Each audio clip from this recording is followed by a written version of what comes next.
Hey guys, it is John C. Morley here, Serial Entrepreneur. It is great to be with you guys today. It is Thursday, June 13th, 2024, and it's just a few minutes before 1 o'clock here. So thank you so much for joining me wherever you are. I really do appreciate you popping in and seeing all the great stuff that I have to offer and all this great content, which I know you guys are going to really, enjoy. So I want to thank you for being here. Whether you're here, ladies and gentlemen, at almost 1 o'clock in the afternoon here, Eastern time, or whether you're here 1 a.m. or 6 a.m. or 6 p.m. or 12 noon or 12 midnight. It doesn't really matter. Thanks so much for being here. Really do appreciate that. Check out my hat, believemeachieve.com, for more of my amazing, inspiring creations. Thank you so much for checking that out, following all my great content, loving, liking, and also remembering to follow me on TikTok so we can eventually stream there. Thank you so much, everyone. As you've been noticing, we've been moving our shows more to the morning and the afternoon. A lot of people have been asking us to not do it at night.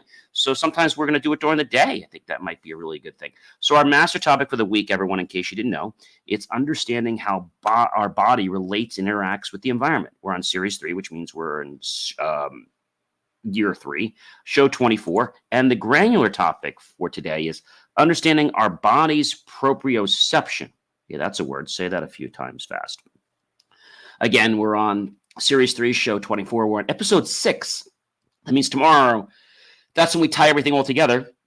And if you missed anything, you can always go to believemeachieve.com for more of the shows and rewatch stuff, because there's lots of great stuff there. All right. So let's talk about our topic. What is proprioception?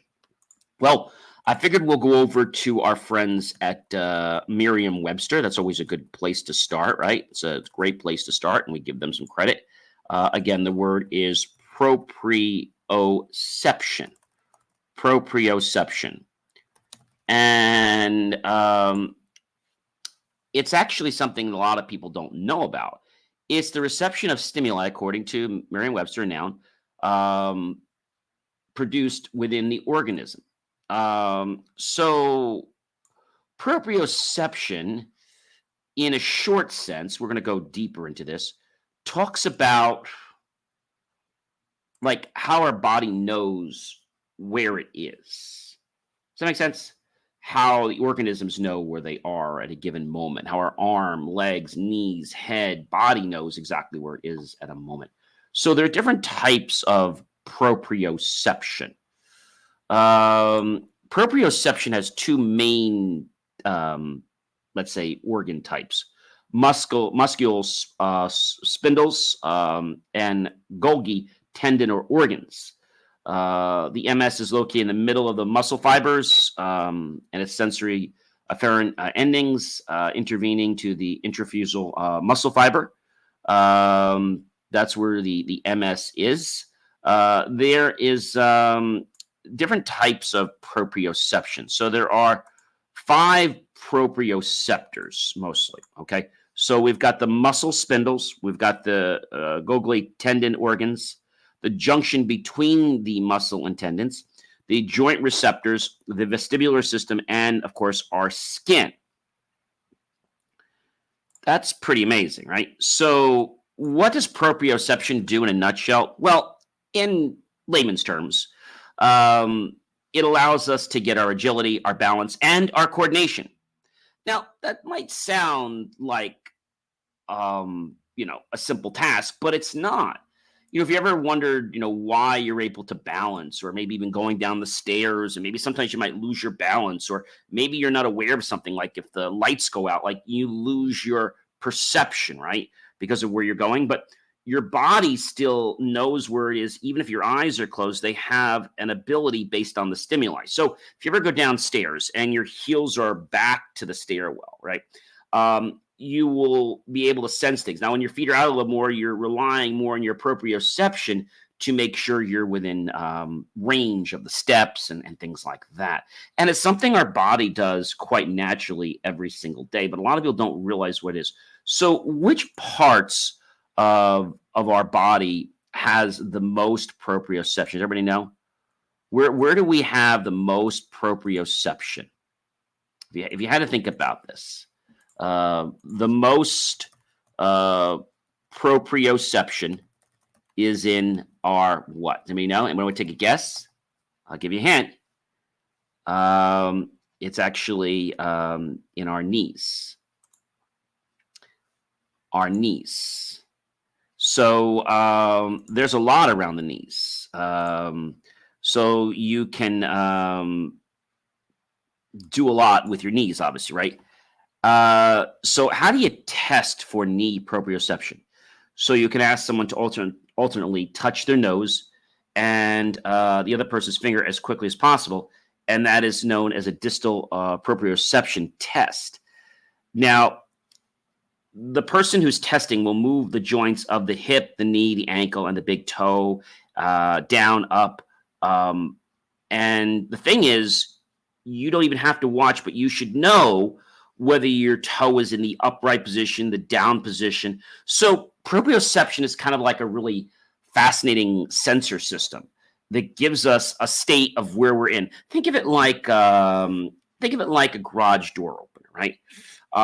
If the door is open and there's a sensor, we know the door is open. If the door is closed, we know the door is closed. In a lot of assembly lines, there are sensors which are comprised with different types of lasers, CCDs, buttons, different types of mechanisms that have little micro switches on them.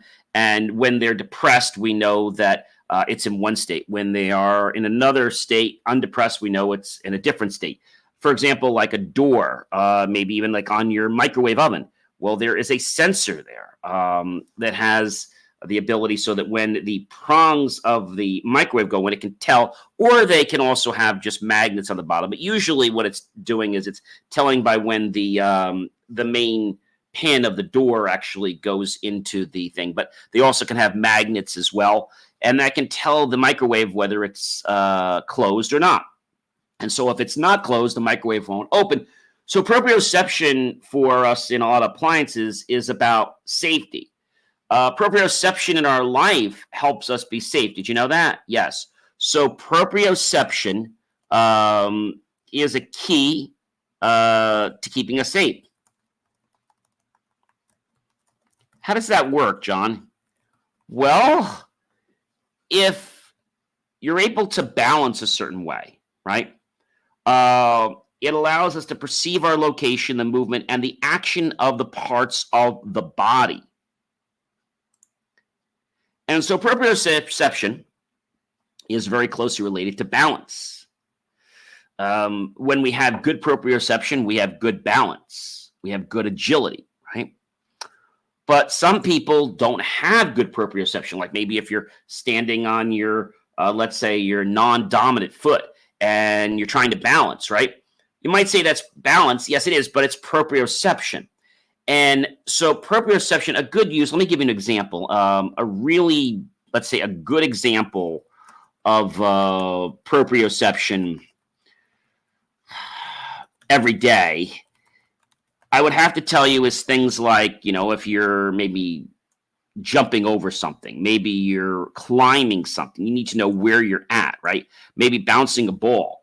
Maybe when you're pouring milk in your cereal, you have a proprioception to know that the milk is at the angle, right? When you're sleeping, you're laying down, right?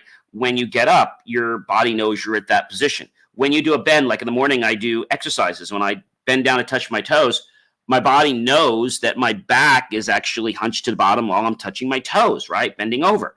So there is lots of things you can do. Proprioception is able to give us an awareness of our environment based on our muscles, tendon, skin, and using those receptors. So a question a lot of people ask me is, hey, John, how? And this is a great question. How do you fix bad proprioception? Anybody know? How do you fix, or how do you improve proprioception, I should say, right? Well, you can do one leg standing balance tests with your feet apart. You can do that. You can do one leg three-way kicks, beginning with the feet hip width apart. You can do cone pickups with your feet. You can do a reverse lunge. You can do a tightrope walk. You can do a tree pose. You can do a triplantar toe tap. You can also do what I like to do. I call them planks. And so what I'm doing is I'm laying down and my stomach is not really touching the floor. I'm up quite a bit. And so I'm holding myself there, keeping my arms. Now, if you want it to be harder, okay, you can move your arms out. When you keep them closer in, it's easier. So when you move your arms out, and so I literally stay there for 3 minutes. Now, what I do to make it a little more easy is I count basically up to 30. I do it twice, then I know I'm at a minute, then I do it 2 more times, I'm at 2 minutes, 2 more times, I do it 3 minutes. And so that feeling and knowing how it is, and you know what I mean by being in a certain state. Maybe you are eating food, right? And you know that when let's say your fork, you know it's at this level and it's able to go into your mouth, right? If you're holding your knife or if you're holding a cup, right? You know about those things. Maybe if you are walking outside, you know the position of your feet very, very easily. People that don't have good proprioception is a problem. So the question people are asking me, John, is what is a name for a proprioception disorder? Well, proprioception, otherwise known as kinesthesia, is your body's ability to sense movement. Okay. Proprioception disorders can range based on the anatomy of the proprioception. People might fall when they walk across uneven surfaces because they can't compensate. We're learning this now with a lot of robots going through AI. They're actually trying to discover proprioception. They do it with sensors and a little bit differently than humans do it. And maybe you don't understand your own strength. Maybe you may not know how much force to use when writing, or maybe picking up a brick, or maybe picking up an egg or a pen, right? You have to know what that is. An uncoordinated movement, such as finding it hard to walk straight, balancing issues can lead to problems when you walk up or downstairs or cause you to fall. So conditions may cause proprioception disorders come from things like brain injuries, autism spectrum disorders, multiple sclerosis, amyotrophic lateral sclerosis, or Lou Gehrig's disease, joint injuries, joint replacement surgery, especially hip replacement surgery, Parkinson's disease, Huntington's disease, stroke, arthritis, herniated disc, peripheral neuropathy. These are pretty amazing. So the question is, how do you cure proprioception disorders? Well, that's a loaded question. You can do things like Tai Chi, you can do meditation, you can do core exercises like the one I explained to you with the planks, physical therapy to boost and strengthen your motor skills and balance, like, with the bands, you probably know those. You can do things like somatosensory stimulation training, which uses exercises or electrical stimulation to improve proprioception. And so proprioception is something a lot of people take for granted. But I got news for you. If you didn't know proprioception, if you couldn't do proprioception, you couldn't live. Like, you would be missing the mark all the time. Proprioception is very important in sports. Because if you're here, let's say, and my tennis racket is here and I throw the ball, but I don't quite know where my hand is, I'm going to miss the ball on my serve every time. Same thing in soccer, same thing in football, same thing in baseball. If I don't know when my bat is all the way back, okay? If I don't know when my golf club is all the way back, maybe it's too far. I've got to feel that. That's why people say that sports is a game of feeling, because you have to feel sports to do it. You don't just learn sports by getting a technique. You have to practice, and you have to make that technique be one within you. Now, a lot of people that watch my show, they come on and they're looking for this quick thing to change their life. And I get it. And we have some great nuggets, but I want to tell you that it's the time, it's the effort you put in. It's not a magic bullet to just make yourselves, like a kingpin overnight. You have to realize and you have to respect your body. Okay. So again, proprioception, in case you forgot, proprioception is short, is the body's ability to sense its position, movement, and its action. Really simple. There are different types of proprioception. Okay, we talked about that. The part of the body that has the most proprioceptors is the knee. That's pretty cool. So there is, if we want to say this, there is a science. That's right. There is a science of proprioception. Again, it's a sense of body positioning. And if you didn't know where a part of your body was at a given moment, then how could you know how much to move it and in what direction? Up, down, left, right, diagonal, up, diagonal, downward, right? How would you know? So proprioception is mostly, a good part of it is subconscious. And proprioception is something we get better at the more we practice. The more we practice. If I was right now to lift my hand up, let's say I was to lift my hand up, and I'm going to do this right now. So I'm going to close my eyes, and I'm going to lift my hand up. Now, right now, I know that my right hand, you guys can't see this if you're listening, but I closed my eyes, and I lifted my right hand up just about equal to my ear. Now, I know that my hand is equal to my ear. If I open my eyes, that's exactly where it is. If I close my eyes, I open put my left hand up.